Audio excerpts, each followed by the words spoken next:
Jangan lupa subscribe YouTube channel Metro TV News dan jangan lupa nyalakan notifikasinya.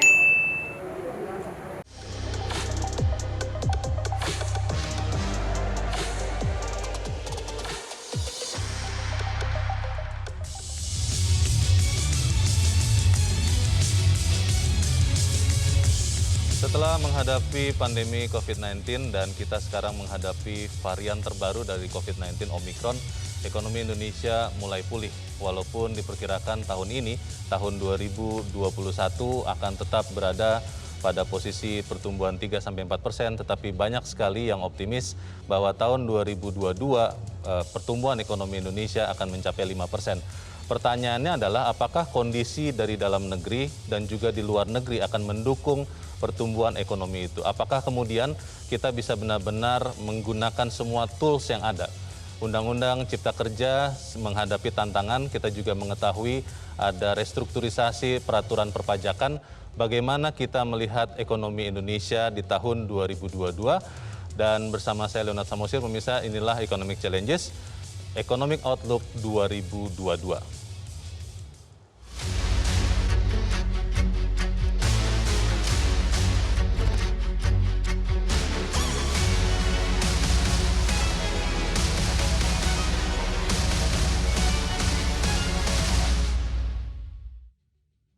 Dan pemirsa, bersama saya telah hadir pada malam ini 3 kepala ekonom yang bersama-sama akan mencari tahu bagaimana proyeksi ekonomi Indonesia tahun 2022. Yang pertama adalah Kepala Ekonom Bank Mandiri, Andri Asmoro. Mas Asmo, selamat malam.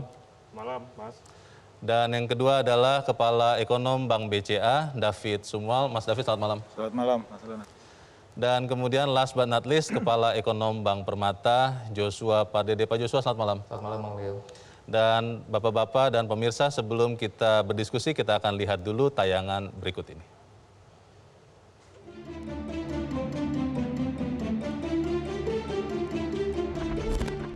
Setelah 2 tahun menghadapi pandemi, pertumbuhan ekonomi Indonesia diramal akan kembali tumbuh di kisaran 5% pada tahun 2022. Indeks manufaktur terus berada di level ekspansi dalam 3 bulan terakhir.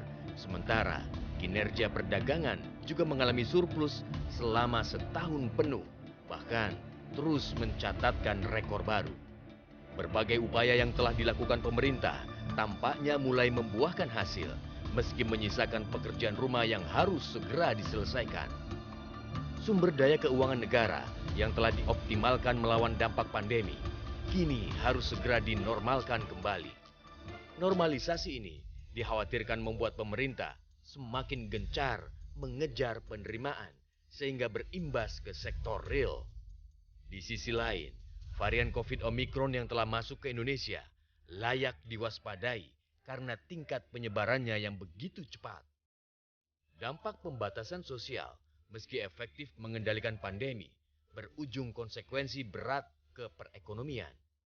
Selain persoalan pandemi yang belum juga usai, rencana Bank Sentral Amerika melakukan tapering sekaligus menaikkan suku bunga berpotensi menimbulkan tantrum khususnya di negara-negara berkembang seperti Indonesia. Tahun 2022 menjadi tahun pemulihan ekonomi yang penuh tantangan. Lalu seperti apa peta ekonomi setahun ke depan? Saya ingin langsung bertanya ke Mas Andri. Mas Andri, beberapa waktu yang lalu saya sempat bertanya ke perwakilan Bank Dunia di Indonesia yang mengatakan bahwa dia melihat pemulihan ekonomi Indonesia itu mengikuti tanda centang. Saya tidak bisa menyebutkan merek tentunya, dan itu bukan pembalikan arah yang V, bukan W, bukan U. Kalau Anda melihat seperti apa sebetulnya ekonomi Indonesia tahun 2022, apakah benar akan sampai 5% atau seperti apa? Kalau kita bicara tahun 2021 ini ya, sebelum ke 2022 ya, mari kita bicara data saja ya.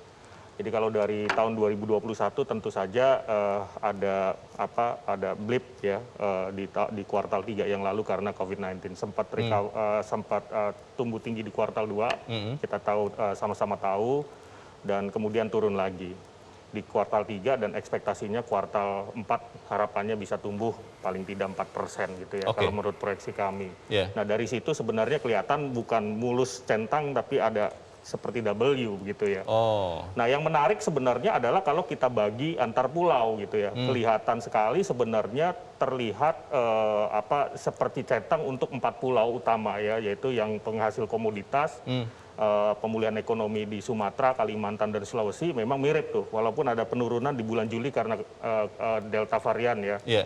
Terus juga di Pulau Jawa juga seperti itu, tapi tentu saja dropnya lebih dalam karena mayoritas pembatasan di Pulau Jawa. Nah, yang lebih mirip huruf L itu adalah di Bali dan Nusa Tenggara tentu saja. Jadi drop terus kemudian flattening, baru terakhir ini agak membaik nih kalau kita lihat dari pemulihan di sektor konsumsinya. Yeah.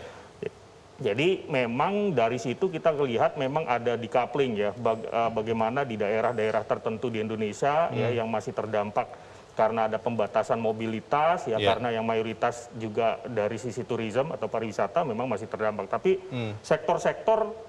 pulau-pulau yang terdampak karena sektor yang positif itu sebenarnya cukup recover gitu.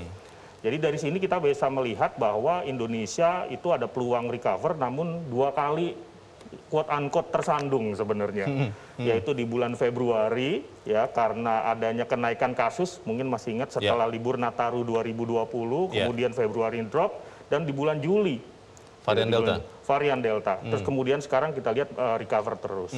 Tentu saja kalau sekarang kita bicara agak panjang ke 2022 adalah PR-nya bagaimana memanage losing momentum yang ada di Februari dan Juli itu tidak kejadian lagi di tahun 2022. Begitu. Jadi 2022 kalau Mas Andri melihat berapa persen kita akan tumbuh?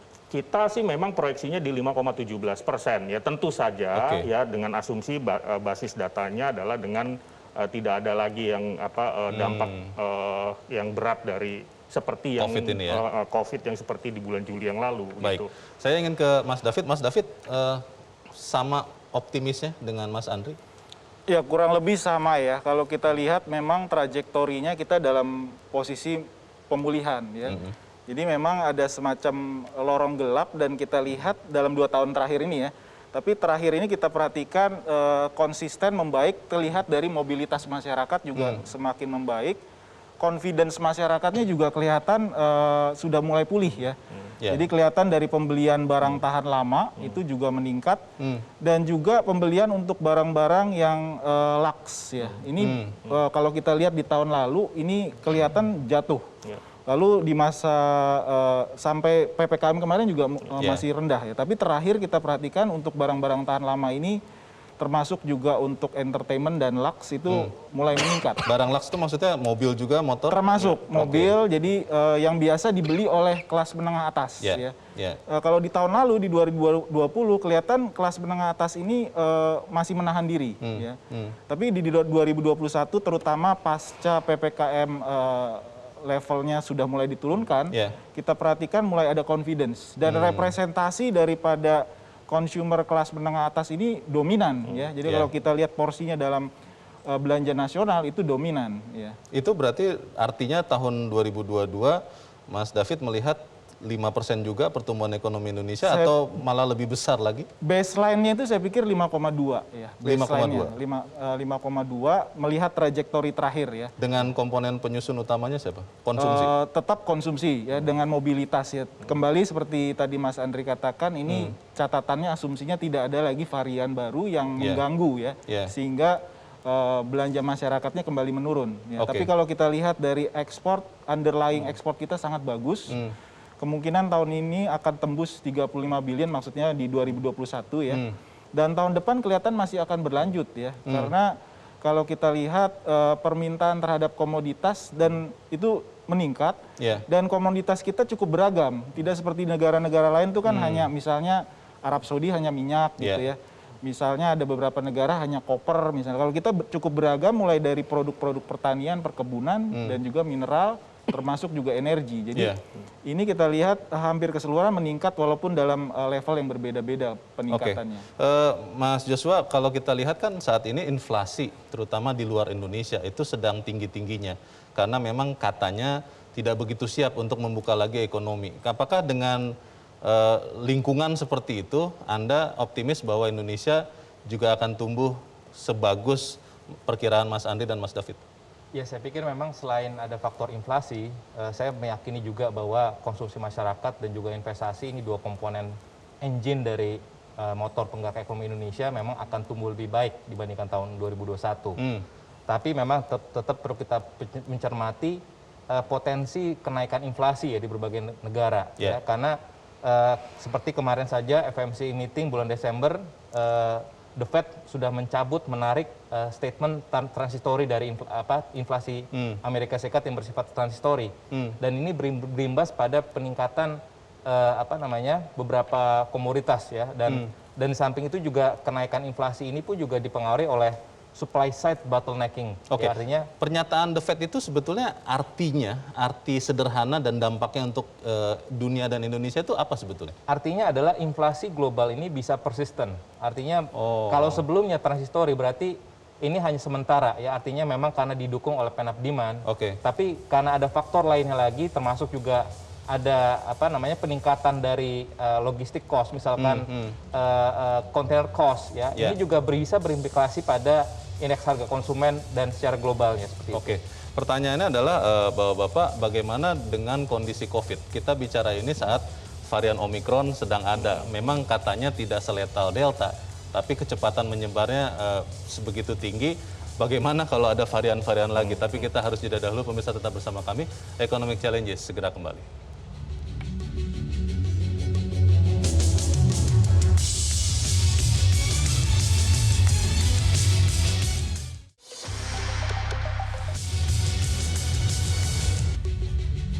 Terima kasih pemirsa, masih bersama kami di Economic Challenges. Mas Andri, kita bicara varian-varian terus bermunculan. Yang terakhir adalah Omikron.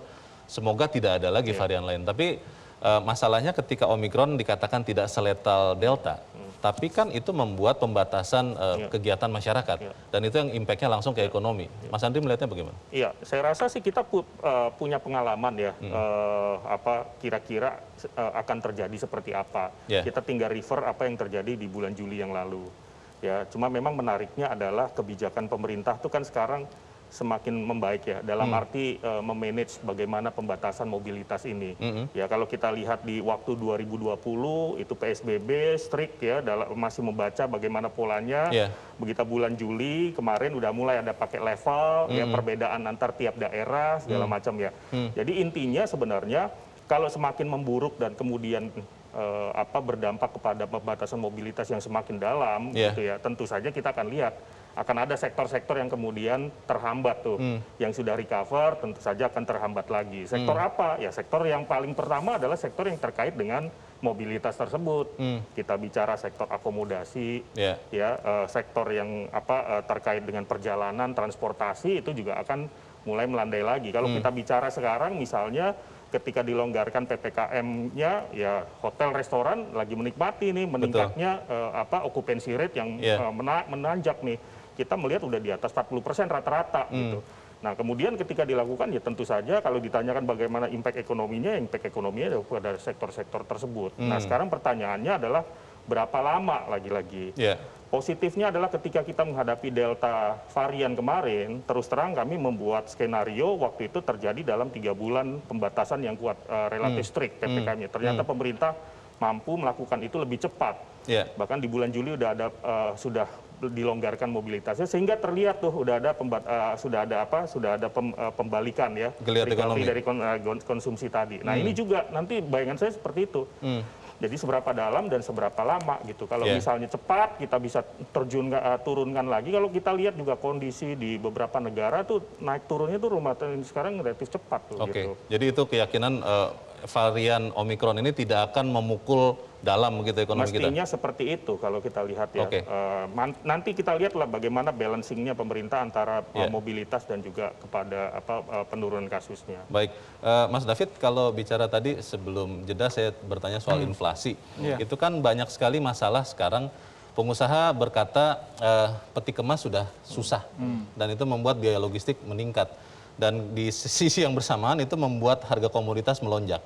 Ketika keseimbangan itu sudah mulai terbentuk yang baru, kita mengandalkan apa lagi? Karena kan kita sekarang banyak diuntungkan kenaikan harga komoditas. Iya, memang sekarang ini kita kena bonansa komoditas ya, dan kemungkinan masih akan berlangsung paling tidak sampai semester 1 lah tahun depan ya. Semester 1 2022? 2022, tapi tergantung juga kan nih seberapa cepat lagi bank-bank sentral global ini melakukan pengetatan.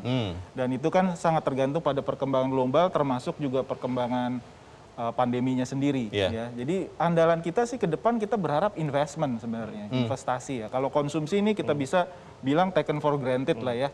Kita kan 56% porsi dari ekonomi kita memang konsumsi domestik. Tapi kita berharap memang dari investasi, karena memang sudah 2 tahun sebenarnya banyak sektor-sektor tuh yang menahan diri. Wait and see perkembangannya bagaimana ini.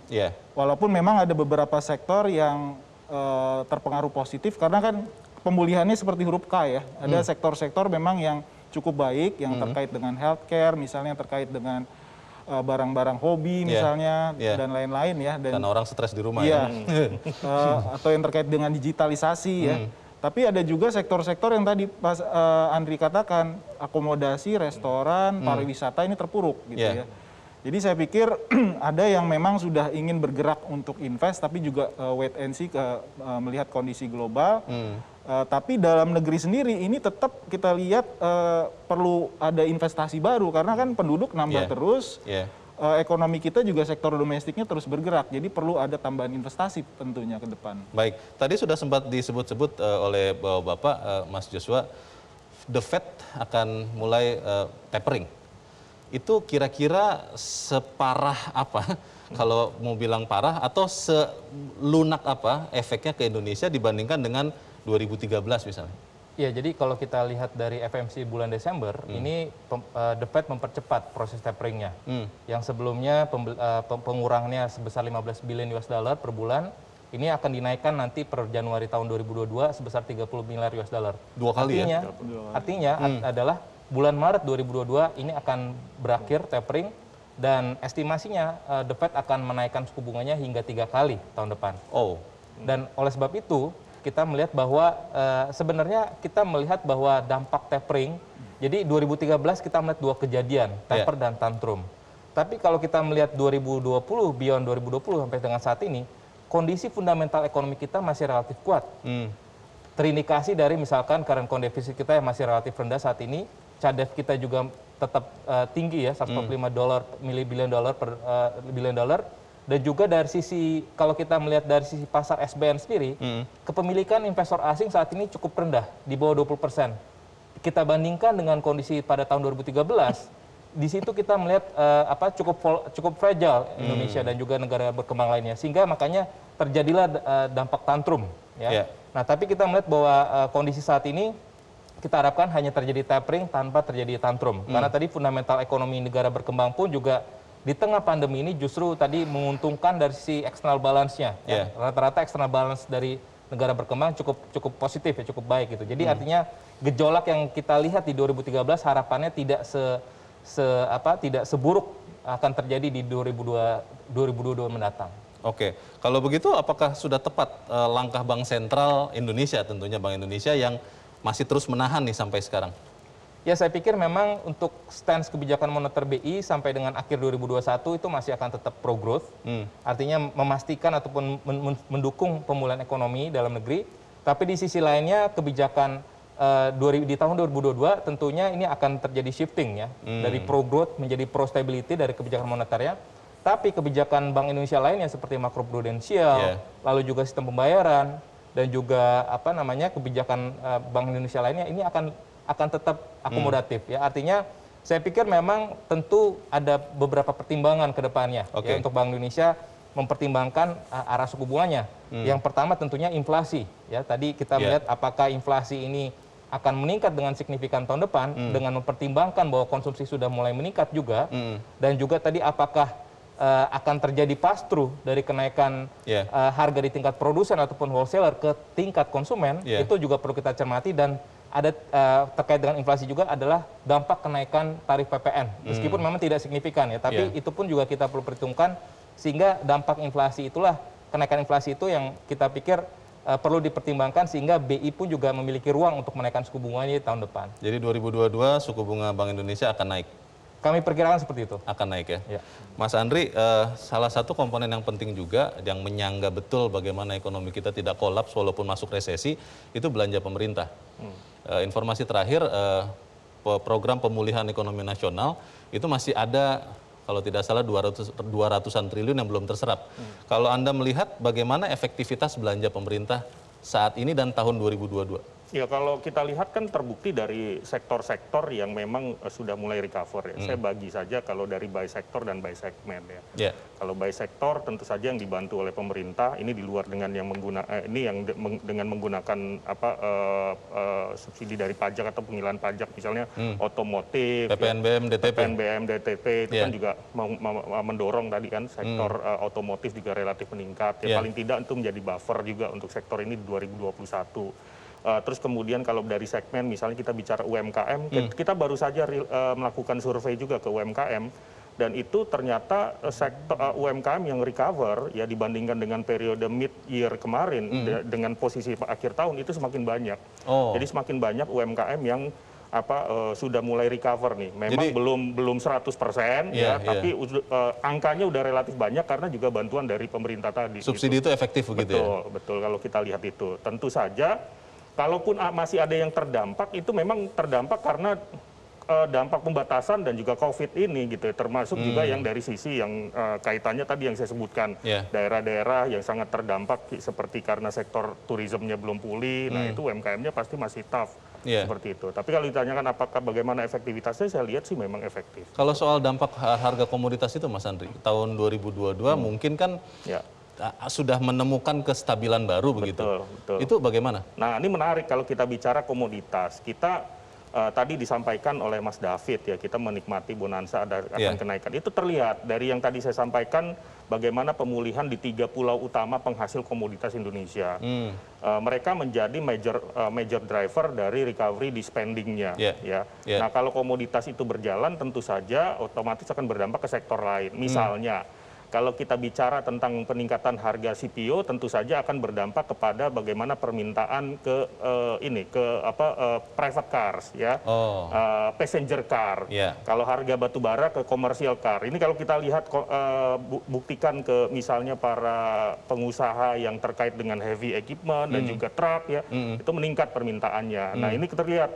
Nah ke depan bagaimana? Pertanyaannya adalah seberapa kira-kira harga komoditas akan kemudian terkoreksi. Kita sendiri melihat walaupun memang ada gradual downturn ya dari harga komoditas, namun harganya masih cukup tinggi gitu ya. Contohnya kita melihat batu bara ini kisarannya masih di atas 100 secara rata-rata. Jadi tidak akan turun drastis maksudnya begitu ya? Tidak akan turun drastis. Jadi masih mendapatkan margin yang cukup. Jadi kalau kita lihat itu masih cukup membantu. Baik. Katanya perbankan akan bergerak lebih dulu kalau ekonomi akan membaik. Apakah benar demikian? Pemirsa tetap bersama kami, Economic Challenges segera kembali.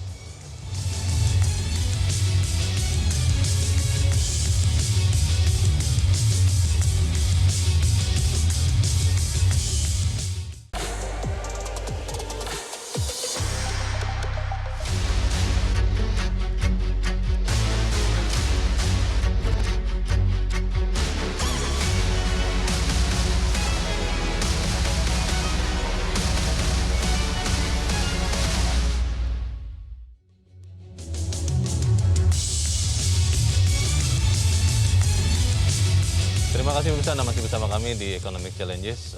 Mas Joshua, kalau melihat likuiditas perbankan itu masih longgar. Apa yang kemudian membuat tidak terlalu banyak mungkin minat orang untuk mengambil kredit? Ya, tadi saya pikir ini sejalan dengan tadi kondisi pandemi. Jadi karena pandemi ini, aktivitas ekonomi dari sisi produksi dan juga permintaan ini terdisrupsi. Karena tadi tidak ada aktivitas yang berkaitan dengan tadi perhotelan, lalu juga transportasi, dan juga hotel, restoran, ya itu terganggu, termasuk juga perdagangan.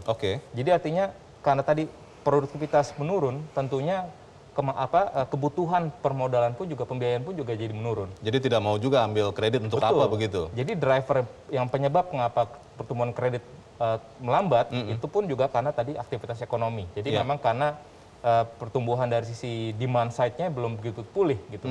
Tapi kita melihat bahwa di 2021 ini pun juga sudah mulai mengalami pemulihan ya, permintaan kredit sudah mulai meningkat. dan distimulasi juga oleh segmen UMKM. Oke. Dan inilah makanya menunjukkan bahwa tentunya permintaan kredit itu akan mengikuti dari sisi aktivitas ekonomi. Tanpa adanya aktivitas ekonomi yang kuat, tanpa adanya konsumsi yang kuat, tidak akan terjadi produksi. Dan pada saat tidak terjadi produksi, makanya permintaan kepada kebutuhan permodalan pun juga semakin rendah. Jadi tentunya ke depannya sejalan dengan ekspektasi kami bahwa pemulihan ekonomi terus membaik ke depannya, khususnya 2022, pemulihannya akan relatif lebih baik dibandingkan 2021. Kami pun juga melihat bahwa permintaan kredit pun juga akan mulai meningkat. Selain permintaan kredit, tentunya saya ingin ke Mas David, kondisi NPL, Mas. Itu kan banyak sekali usaha yang sangat kesulitan atau bahkan sampai mati. Kondisi terakhir potretnya seperti apa NPL perbankan? Sebenarnya lebih pas lagi kalau kita melihatnya dari LAR ya, loan at risk atau kredit-kredit yang kita anggap bisa saja bermasalah pada akhirnya.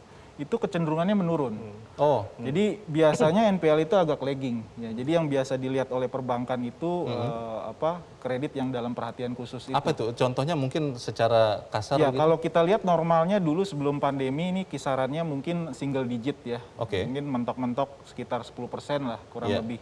Tapi memang setelah memasuki pandemi ini naik cukup tinggi ya. Jadi sekitar 24, 25. Tapi terakhir ini sudah menurun ke arah 20%. Bahkan beberapa bank itu sudah belasan persen kita lihat LAR-nya. Ini artinya indikasi bahwa ke depan dari sisi tingkat risiko ada penurunan ya. Nah, tadi saya bilang NPL mungkin masih ada bisa saja naik sedikit gitu ya. Tapi kalau dari sisi the whole risiko kelihatannya memang untuk beberapa sektor bahkan ya itu sudah pulih ya. Contohnya misalnya komoditas sempat terpukul tahun lalu karena harga komoditas sempat jatuh. Betul.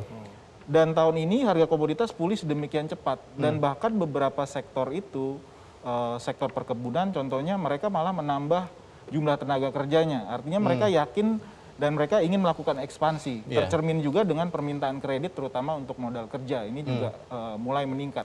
Nah, saya pikir ini juga akan merembes seperti dikatakan Mas Andri tadi untuk beberapa sektor terutama di luar Jawa ini akan mendorong sebenarnya permintaan masyarakat di luar Jawa. Dan ini biasanya indikasinya sangat positif ke barang-barang durable goods kita sebut ya permintaannya dan ini juga akan mendorong kredit untuk durable goods tersebut. Penurunan NPL dan LAR tadi itu 2022 akan terus terjadi atau seperti apa Anda lihat? Ya ini kembali ya, wild card-nya ini kan sebenarnya pandemi. Cerita awalnya kan pandemi. Anak nakalnya ini pandemi nih. Jadi kita berharap saja kalau dari sisi Omikron ini memang sesuai dengan indikasi terakhir bahwa dia memang tidak lethal. Tapi menyebar cepat, tapi kan kebijakan banyak negara ini berbeda-beda. Ada yang zero COVID policy. Jadi kalau misalnya ada peningkatan kasus sedikit, dia langsung lockdown gitu. China itu ya. China. Dan kebetulan China dan beberapa negara yang strict ini, mereka itu factory of the world ya. Jadi supply-nya bisa terrestriksi, tapi di negara-negara lain demand-nya mulai meningkat misalnya dan dia agak loose gitu ya. Sehingga ada imbalances itu. Ada imbalances dan pada akhirnya ini berpengaruh juga ke harga sebenarnya. Harga komoditas saya tadi juga Mas Andri mengatakan Mas Joshua mengatakan bahwa akan kemungkinan masih relatif tinggi ya. Walaupun mungkin akan terjadi normalisasi tidak setinggi kuartal 3 tahun ini di 2021. Baik, Mas Andri kalau begitu apa yang harus dilakukan oleh mungkin pemerintah ya? Kan kalau kita melihat sektor otomotif, PPNBM DTP itu sangat membantu. Tapi kan sampai akhir tahun 2021 akan berakhir. Apakah subsidi atau bantuan atau apapun lah namanya ini memang masih harus diberikan pemerintah di 2022 atau ekonomi kita sudah cukup kuat untuk berdiri sendiri? Ya, saya lihat ya pemerintah bersama Bank Indonesia sekarang dari sejak awal ini ya pandemi sebenarnya, tapi sekarang kan banyak belajar juga sepanjang setahun 2 tahun ini. Ini relatif semakin strategik gitu ya. Artinya kalau melihat kebijakan itu sekarang kebijakan yang dibagi kira-kira nih per sektor mana nih yang masih membutuhkan. Lebih taktis, lebih detail begitu ya? Betul, lebih detail. Nah itu poinnya, lebih detail bagaimana melihat, membedakan sektor yang masih membutuhkan pertolongan yang mana nih. Sektor yang terkena dampak positif tentu saja yang akan memberikan quote-unquote nantinya adalah sumber penerimaan buat negara gitu ya. Sektor yang kira-kira di tengah-tengah ini kemungkinan kalau misalnya tanpa ada dampak Omikron yang berat misalnya, ini tentu saja di 2022 harapannya akan semakin membaik gitu. Nah ini tentu saja akan mendorong penerimaan juga. Jadi memang pemerintah kalau kita lihat strategi dan juga kebijakannya sudah semakin detail dan tepat gitu. Kalau bicara konkretnya, Mas Andri, program PEN ini, itu 2022 harus minimal sama besar begitu angkanya, atau malah harus lebih besar lagi supaya ekonomi kita benar-benar bisa pulih? Saya rasa kalau lihat dari bagaimana sektor yang sudah semakin membaik dibandingkan dengan posisi 2020-2021, seharusnya memang relatif lebih kecil gitu harusnya. Jadi udah mulai ada transisi yang kelihatan nih trajektorinya, dan ini terlihat di APBN 2022. Nah balik lagi tadi saya sedikit nambahin, ini sebenarnya kebijakan pemerintah itu menariknya inline dengan bagaimana strateginya perbankan juga. Perbankan juga ketika bagaimana men-taping pertumbuhan kredit itu juga melihat nih mana sektor-sektor yang udah relatif membaik, sektor-sektor yang memang masih perlu dukungan dari restrukturisasi, dan sektor yang di tengah. Nah ini juga seperti itu. Jadi semuanya nih sebenarnya kelihatan strateginya sama. Begitu. Insentif-insentif untuk tetap membuat daya beli ini bagus masih diperlukan 2022? Saya rasa untuk beberapa ya yang kalau kita lihat ya kelompok masyarakat yang bawah itu memang masih sangat membutuhkan insentif tersebut. Ya. Tapi kalau kita lihat tadi yang seperti disampaikan Mas David ya, di kami juga melihat bahwa untuk yang kelas menengah itu adalah penopang recovery, itu selalu paling bagus tuh yang kelompok middle-nya. Nah yang kelompok yang paling atas, ya kelompok atas itu udah mulai membaik. Walaupun memang tidak setinggi itu. Artinya apa? Ada confidence di situ.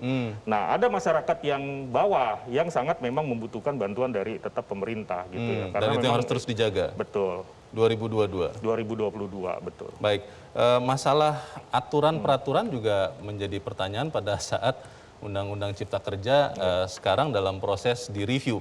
Apakah itu akan berpengaruh? Kita akan lanjutkan selepas jeda. Pemirsa tetap bersama kami, Economic Challenges segera kembali.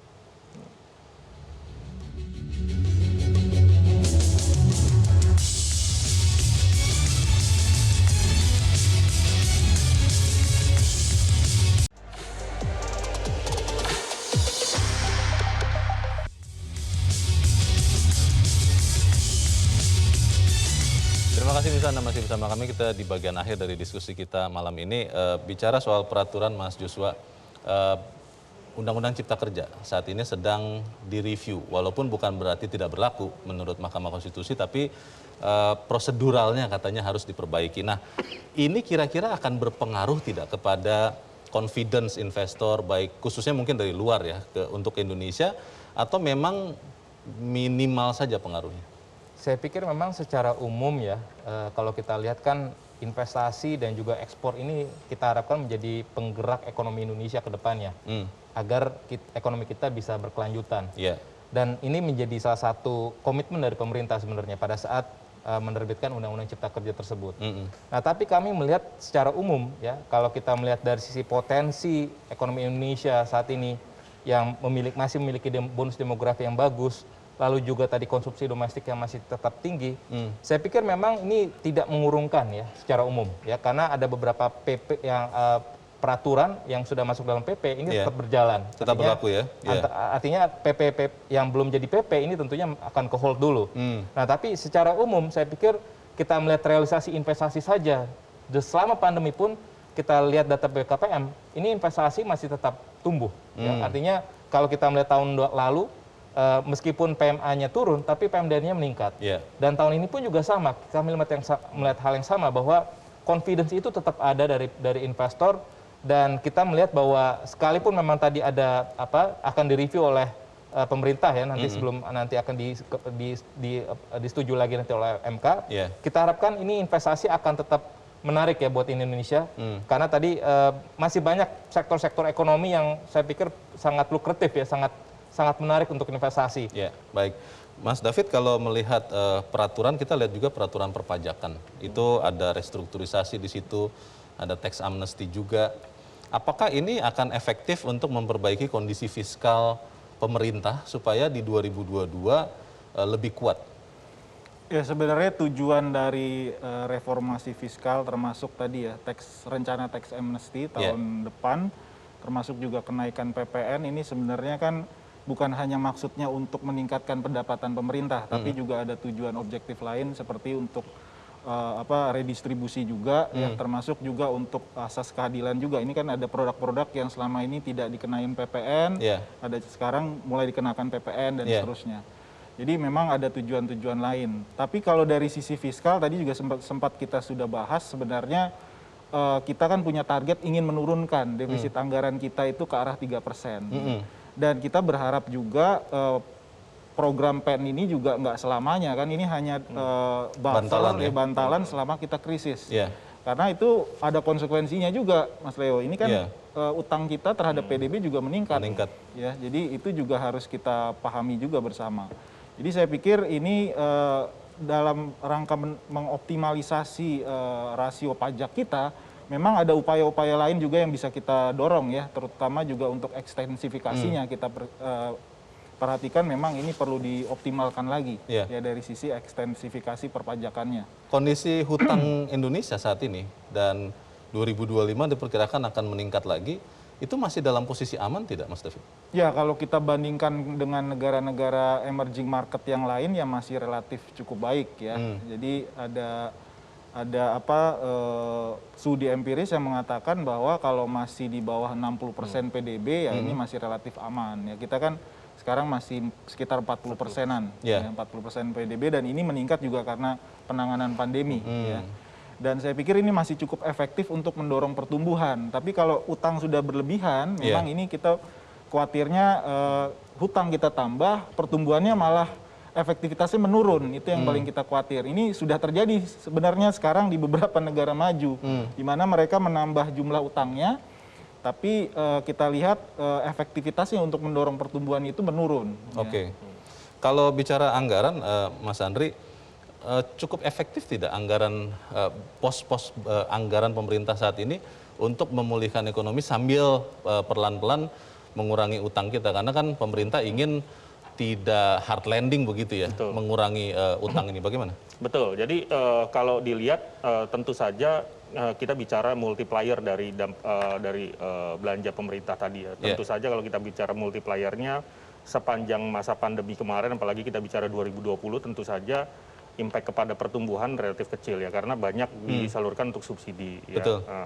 Nah, kalau dilihat dari pola yang sekarang, bagaimana pemerintah juga membalancing ya, dari yang perlinsos juga dengan yang belanja juga yang terkait dengan reformasi struktural, saya rasa ke depannya ini juga akan efektif gitu ya, mendorong pertumbuhan ekonomi. Tadi menyambung misalnya yang Mas David sampaikan, kunci bagaimana menurunkan rasionya tentu saja kita bagaimana kemudian menumbuhkan pertumbuhan ekonomi lebih accelerate lagi, lebih cepat lagi. Nah, dari situ tentu saja ujungnya adalah bagaimana dukungan kepada sektor-sektor yang tadi. Nah, kalau dilihat dari situ sebenarnya efektif gitu. Baik, kita di bagian akhir dan saya ingin minta Mas Joshua untuk menyampaikan secara singkat 2022 itu akan seperti apa ekonomi Indonesia, apa yang harus diwaspadai, dan kira-kira apa yang bisa memberikan potensi keuntungan, karena ini yang ditunggu juga oleh pemirsa. Oke, jadi kami melihat bahwa pertumbuhan ekonomi 2022 itu akan lebih tinggi dibandingkan 2021, dengan kami melihat bahwa komponen dari sisi permintaannya yaitu konsumsi masyarakat dan juga investasi ini akan kembali mendominasi, ya. Karena setelah dibandingkan 2021 kita melihat bahwa ekspor ini agak cukup membantu ya. Nah, tapi di sisi lainnya ada beberapa risiko yang tetap kita perlu cermati ataupun waspadai. Pertama tadi terkait dengan varian Omikron yang bisa akan membatasi nanti aktivitas ekonomi. Yang selanjutnya juga yang perlu kita cermati adalah normalisasi kebijakan moneter global. Ya. Bank Sentral Inggris sudah menaikkan suku bunganya tahun ini. Tahun depan 2022 Bank Sentral Eropa dan juga Bank Sentral Amerika pun juga akan potensinya cukup besar ya untuk menaikkan suku bunga. Sehingga ini akan bisa mempengaruhi juga capital inflows ya, khususnya di sisi portfolio investment ke dalam negeri. Dan tentunya ini akan menjadi tantangan. Tapi kami melihat bottom line-nya bahwa secara umum fundamental ekonomi kita yang cukup baik, plus tambah lagi juga dengan upaya pemerintah untuk melakukan reformasi struktural yang tidak dipikirkan oleh negara-negara lain di tengah pandemi, saya pikir menjadi kunci hal yang menjadi kunci ya untuk kita menyongsong 2022 ini dengan suatu optimisme bahwa pertumbuhan ekonomi kita akan relatif lebih meningkat Dan tentunya ke depannya dengan tadi didukung oleh reformasi struktural, ekonomi kita akan lebih berkelanjutan lagi ke depannya. Baik, terima kasih. Mas David. Ya, saya pikir ini kita modal sudah ada sebenarnya. Kita kan step-stepnya sudah jelas nih. Kita melakukan pembangunan hardware infrastruktur ya, sebelum pandemi ya. Nah, kita sekarang juga softwarenya kita coba perbaiki lewat Omnibus Law, walaupun ini kita bisa juga pandang sebagai sisi positifnya bahwa setelah nanti diperbaiki ini sudah ada kepastian untuk investasi yang jangka panjang. Dan kita tahu horizon jangka panjang untuk Indonesia ini kalau kita lihat, kita punya modal penduduk, punya modal demografik dividen, dan ini pasti akan dilihat oleh investor. Pengalaman-pengalaman negara lain menunjukkan negara yang mengalami demografik dividen ini akan terjadi akselerasi pertumbuhannya. Memang sekarang kita mengalami hambatan hiccup ya dari pandemi ini, tapi saya melihat naga-naganya sih kelihatannya ini sudah akan mereda ya. Kalau melihat pengalaman Spanish flu maupun juga Hong Kong flu di mana muncul varian yang bisa menyebar dengan cepat tapi tingkat letalnya rendah, itu saya pikir harusnya sih ke depan ini mudah-mudahan ekonomi kita akan membaik sejalan juga dengan pandeminya yang mereda. Karena kunci utamanya tadi memang di wild card-nya itu yang sulit ditebak, uncertainty-nya ada di pandeminya tersebut. Baik. Jadi saya melihat pertumbuhan untuk 2022 pun kelihatannya masih akan relatif lebih baik dibandingkan 2021, kemungkinan besar ke arah di atas 5%. Terima kasih Mas David. Mas Andri. Ya, baik. Jadi saya melengkapi apa yang disampaikan Mas Joshua dan Mas David ya. Mari kita sekali lagi bicara data. Jadi kita bicara memasuki 2022 dengan modal yang cukup baik. Tadi sekali lagi disampaikan Mas David. Apa indikatornya? Ya indikatornya kalau kita bicara komponen dari GDP yang paling besar adalah konsumsi masyarakat, itu udah terlihat recover. Indeks kita menandakan bahwa recovery-nya udah mirip dengan posisi di waktu bulan Ramadan yang waktu itu. Ya, ini dengan memang pembatasan mobilitas yang sudah dilonggarkan dan kita tidak lihat lagi ada kasus-kasus yang seperti bulan Juli. Terus yang menarik adalah kalau kita lihat bagaimana pola konsumsi atau dari basket konsumsinya masyarakat, ya itu komponen untuk yang belanja to fashion tadi yang disebut Mas David, itu juga yang to durable ya, itu yang ke fashion tuh lebih meningkat gitu, udah ke arah 10%. Waktu di bulan Juli itu di 4%-an komposisinya, waktu di pre-COVID itu di 12%. Artinya apa? Ketika indikasi orang sudah mulai belanja ke non-food, itu artinya mereka udah mulai confident. Baik, terima kasih Mas Andri, dan pemirsa demikian Economic Challenges untuk malam ini. Semoga perbincangan ini bisa menjadi bahan untuk Anda mempertimbangkan keputusan bisnis dan investasi Anda. Saya berterima kasih kepada Mas Joshua Pardede, Mas David Sumual, dan juga kepada Mas Andreas Moro. Terima kasih. Saya Leona Samosir, selamat malam, sampai jumpa.